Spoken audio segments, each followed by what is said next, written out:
So if you carry your water, if you don't have running water, how do you do your wash when you live out on a wilderness island in Alaska? Well, you do the wash. It takes a whole day to do the wash. And you use wringer washing machines and you fill them by hand. And, well, there's a lot of drama to it. So I want to share some of that washing drama, including telling the story of the very first time that I did laundry out here. It was so painful. But I'm going to tell you about that. I'm going to read to you from the new edition of Surviving the Island of Grace. And this is from the chapter Living in the Kingdom of Clean Enough. And I'm going to read it. I'm going to come inside and read it in the Banya. So the Banya is part of the story. That's where our washing machines were. And a Banya is a Russian steam bath. And many of you know that coastal Alaska and Kodiak Island was a Russian colony in the 1700s. So there are a lot of Russian influences that remain. And one is bathing in the Banya, which we still very much do out here at Fish Camp. So there it is, Banya. So let's go in. I'll give you a quick 30-second tour of the Banya, and then I'll get into my story. So here we are in the this is the outer room, and you just kind of go underwater here with all the sea creatures, and this is where you dress and undress, and then you come into the inner room, which should be the ideal temperature for me is about 190 or 200. So people like it anywhere from 160 to 220. So just depending on your tolerance for heat. So it's lined with cedar, and there's a barrel stove there, and the hot water tank, and then the cold water faucet, and you just, by the time you finish a Banya, you feel so clean.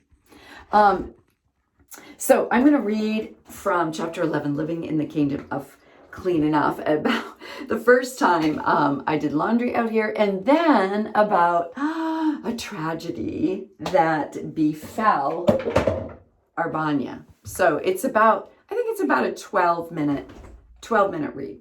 So here we go. First, I start off just describing washing in the wintertime when I was here. Duncan and I were here in the winter. And how do you wash in a wringer washer in the winter? So that's interesting. So that's how we're starting. During that entire year at Bear Island, I washed my laundry outside, not by choice. There simply was no place else to wash but the open porch, and no place to dry but the outside line. On windy days, the sheets and towels would freeze horizontally. I would pry them, crackling from the line, stack them in my arms, and carry them into the cabin. They were pieces of the wind, caught, frozen, made visible. Our clothes, our second skin, jeans, thermal underwear, wool socks, flannel shirts, came into the house with rigor mortis, a sober prophecy for our bodies. I made no such metaphors the first time I did laundry out there. I came to it open-minded, with no predilections to philosophizing.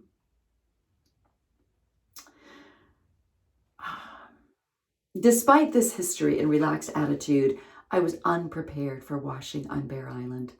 The first time I did laundry here, I cried secretly. And only after putting 8 loads of grimy clothes and fish-foul jeans through the same marinade of mud, sloshing in a wringer washer that only partially worked. After feeding it all through the rollers and hanging it all out, I went down to my loft and cried into my pillow. I knew only 2 basic categories then, clean and dirty, black and white. It seemed a horrible perversion of both the symbol and reality of laundering. I did not yet understand this economy, how far we must bend to live on this island where fresh water is so limited. Laundry on Bear Island was strictly a communal affair. Women's work, performed by 3 of us, Wanda, Beverly, and myself. On designated laundry days, I stayed ashore to help, though many times I would have preferred the fish over the wash. We washed for everyone, 9 of us. In spite of desire, education, aesthetics, and decent upbringings on the part of each of us, standards slid every which way. The work began in the Banya, where the washing machine was parked. From there, we wandered purposely about the island from building to shed to house, gathering any and all dirty clothes, regardless of the owner. As we returned from each building, box in arms, heaped with the castings, our determined optimism would be strained with each new addition. Finally, as we upended the boxes on the concrete floor and began sorting, we were resigned to another 4-hour session to get them through the machine and out on the lines. Getting them dry and folded and distributed was another task altogether and not part of the day's concern. The labor intensity of the whole business trapped us in a strange conundrum.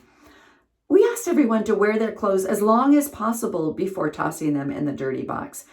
There was always complete compliance, which cut down on an otherwise unmanageable amount. But the downside was that by the time we got them, they were almost irredeemable.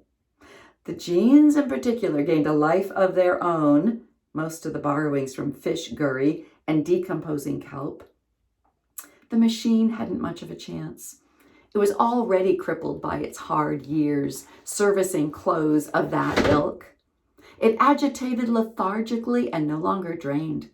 We filled it first by hauling water from the well in 5-gallon buckets, load after load, then hoisting them high to tip the water in. It took 6 to 8 trips to fill the machine and the rinse tub beside it.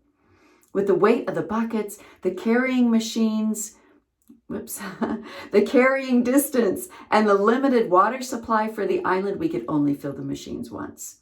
Then we nursed and strategized our way from the cleanest clothes to the dirtiest, from the towels at the clean end to socks at the other, running 10 to 14 loads through those same 2 drums of water.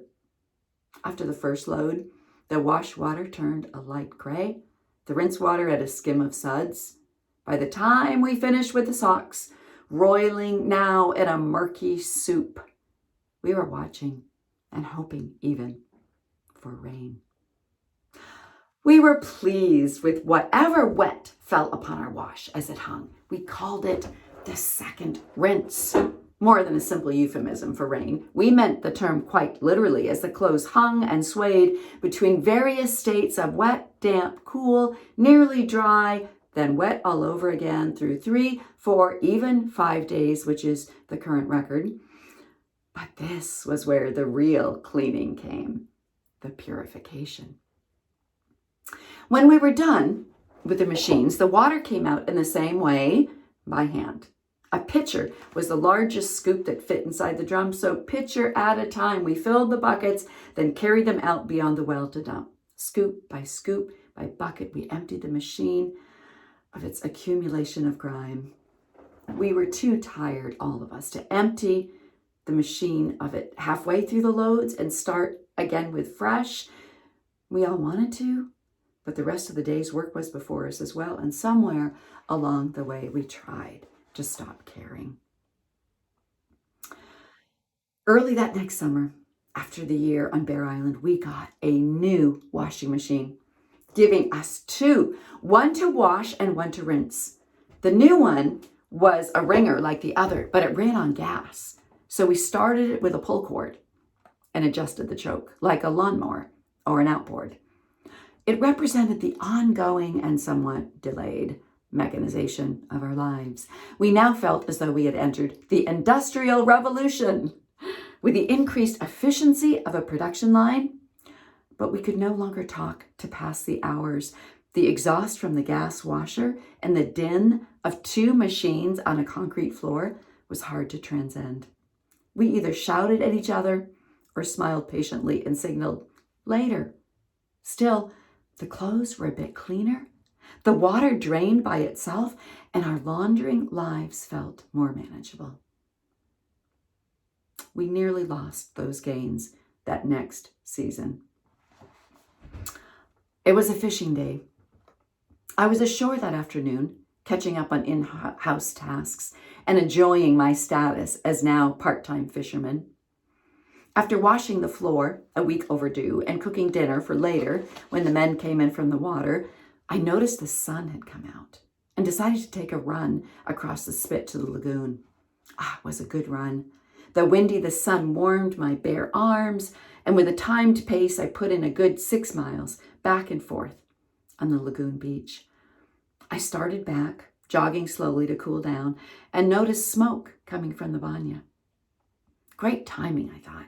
A Banya will feel good later tonight. But there was a lot of smoke.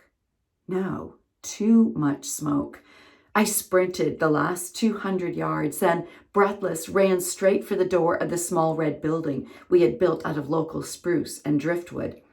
I yanked the door wide. Balls of smoke rolled out. I fell to the floor next to the washing machines and looked up at fire on the ceiling of the bathing room. Flames were roaring through the dry plywood that planed out from the stovepipe. It was half gone already. I backed out, coughing, and ran wildly, shouting, "Fire! Fire!" to Beverly and Wanda, the only others ashore. They met me running on the path, looking as panicked as I felt. What could we do with a tinderbox building, a brisk 20-knot wind, everyone else out on the water, and no hose or pump to put it out? Our fire extinguishers were much too small. Then we remembered the washing machines. We had to save them. Not one of us urged caution at that point. We collectively ran to the burning Banya, pulled the smoldering door open, took a deep breath, charged in, grabbed the first machine, and with the strength and timing of the desperate and heroic, we lifted it out in 5 seconds flat, then dashed in for the second. That evening, we gathered around what was left of our wash house, the concrete floor, and on it, unruffled and oblivious, the clawfoot tub, which itself had been salvaged from an old Banya on Harvester Island. Then, off in the grass behind it, the 2 machines standing askew, looking like the survivors they were. We were all grateful the fire hadn't spread to the rest of the buildings. We had done what we could to prevent it, forming a bucket brigade and throwing pails of ocean water on the adjacent buildings, a ridiculously paltry effort, we knew, but doing that felt better than standing and consuming worry, helplessly watching the trajectory of the sparks. The men called us foolish for running into a burning building just for washing machines, but we knew we would have risked much more.